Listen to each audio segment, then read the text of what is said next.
Here's the story of how I blew my chance to meet Elizabeth Gilbert. It's a painful story, but there's a lesson to be learned.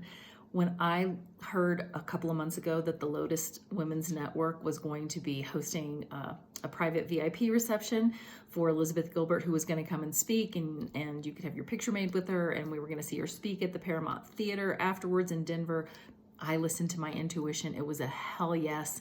And I just bought the ticket and I'll figure out how to make it happen later, even though it's happening in Denver. Elizabeth Gilbert is probably on my top 10 list of women that I would love to meet someday for a while now. And here was my opportunity to actually make it happen in the real world. So I was thrilled. I thought I would, even if it was just for a second, to get to tell her that Big Magic, Creative Living Beyond Fear, her book, has had such a big impact on my life and many of my clients' lives. So I bought that ticket. I bought my plane ticket. I reserved my hotel. I reserved my car, rented the car. I went this last Wednesday. And I arrived at the reception on time.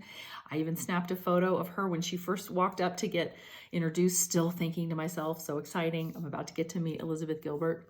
And then they introduced her and said, okay, it's time for the photo op. And there was a big rush to everybody to go up and have their picture made. And I thought, well, I'll wait for a minute and let the crowd die down. And I was kind of talking to some lovely women and we went on with our conversation. And I thought, well, I better get up there.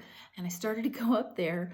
And just as I got up there, I heard them say, time's up, no more photos.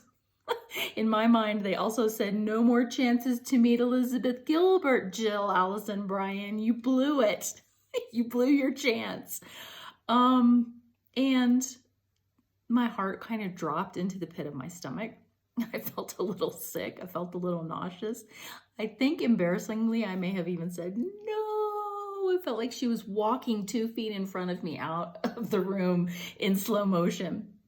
And Leslie and all the Lotus women were so lovely to me. They were being kind and apologetic, and it wasn't their fault at all. It was my fault 100%. So what did I do? What do you do when you blow a once-in-a-lifetime opportunity? Probably a once-in-a-lifetime opportunity.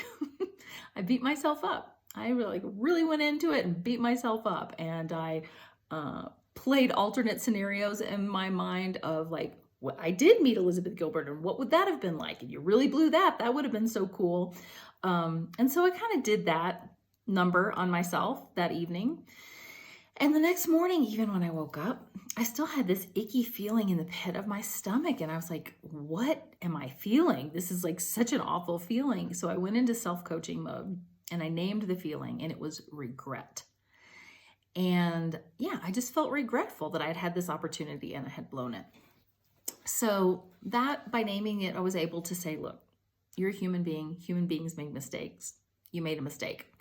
And then I got curious and thought, there's got to be a lesson in this. Because if there's not a lesson in this, then what the hell? Why did all of this happen? So I took some long walks. I had some cries, actually. And then the aha came to me. I let myself be distracted. I forgot why I was there. I was there to meet Elizabeth Gilbert, and I just kind of got distracted and forgot about that. And the aha that came to me was, this is what we do with our creative dreams. We get all excited about them, we plan for them, and maybe we even start working on them, and then we get distracted. We get distracted by the things of life, by other people's things, and sometimes when we get distracted, we can actually miss out on a wonderful opportunity.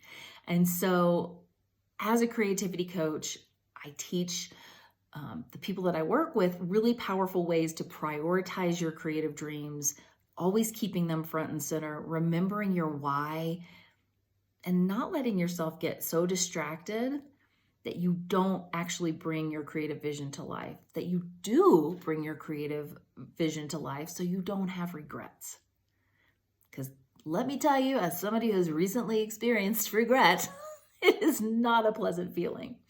So if you want to learn the step-by-step methods that I learned over the last day or so to get myself from spinning in mind drama and beating myself up to actually forgiving myself being kind to myself and learning a valuable lesson, having an aha reminder that I can now share with you, because I always want to be an example of what's possible. Have a shitty thing happen to you and then find a lesson in it. Then join me for my next Creative Oasis Masterclass, which is happening May 25th, and it is how to use your mind as a magic wand. So we'll talk a lot about the mind and how we can use it to help us to create our visions, our creative visions, and turn them into reality. And in the meantime, I'm pretty sure that Elizabeth Gilbert would say to me and to you, be true to yourself and be kind to yourself. Onward.